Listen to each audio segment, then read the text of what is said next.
కోటి మందిని కోటీశ్వర్లు చేస్తారని సీఎం రేవంత్ అన్న చెప్పింది పాజిబుల్ అవుతుందా కాదా అని మీరు నన్ను క్వశ్చన్ చేస్తున్నారు, అంతే కదా? పాజిబుల్ అవుతుంది తప్పకుండా. నిన్న నారాయణపేటలోని మహిళలందరూ ఏకగ్రీవంగా పెట్రోల్ బంక్ ఓపెన్ చేశారు. మహిళా సంఘాల వాళ్ళు పెట్రోల్ బంక్ ఓపెన్ చేసిన సందర్భం మీరు ఏదన్నా పార్టీలో కానీ ఇంకే నాయకుడన్నా చేపించడం కానీ మీరు ఎప్పుడన్నా చూసినరా? చూడలేదు. ఈరోజు మహిళా సంఘాన్ని ముందుకు తీసుకొచ్చే కారణంలో ముందుగా ఉన్నది కాంగ్రెస్ పార్టీ. మహిళను గుర్తించి మహిళకి ఉన్నత స్థానం కలిగించింది కాంగ్రెస్ పార్టీ. సో కాంగ్రెస్ పార్టీలో మహిళల కోసం ఏదైతే సీఎం రేవంత్ రెడ్డి గారు ప్రమాణం చేసి చెప్పారో అవన్నీ తప్పకుండా త్వరలోనే నెరవేరుస్తారు. కాంగ్రెస్ ప్రభుత్వ పరిపాలనలో మహిళ నిశ్చింతంగా ఉండొచ్చని ఒక మహిళగా నేను తెలియపరుస్తున్నాను.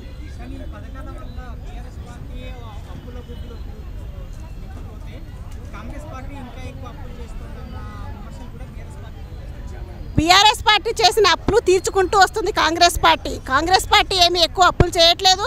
కాంగ్రెస్ పార్టీ చేసే సంక్షేమ పథకాల కోసము కాంగ్రెస్ పార్టీ అప్పులు చేయట్లేదు. ఏదైతే అర్హులైన వాళ్ళకి తప్పకుండా కాంగ్రెస్ పార్టీ సంక్షేమ పథకాలని అందిస్తుంది. కాబట్టి అది ఏదైతే బీఆర్ఎస్ వాళ్ళు చేసిన ప్రచారం ఉందో అది తప్పుడు ప్రచారము.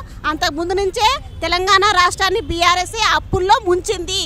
దాన్ని రాష్ట్ర ప్రభుత్వం, మన తెలంగాణ రాష్ట్ర ప్రభుత్వం ముఖ్యమంత్రి గౌరవ సీఎం రేవంత్ రెడ్డి గారు అన్ని విధాలుగా చూసుకుంటూ సమయనంగా చేసుకుంటూ వస్తున్నారు. ఏదైతే ఈ ప్రచారం ఉందో తప్పుడు ప్రచారం. Subscribe us and press the bell icon for more interesting updates.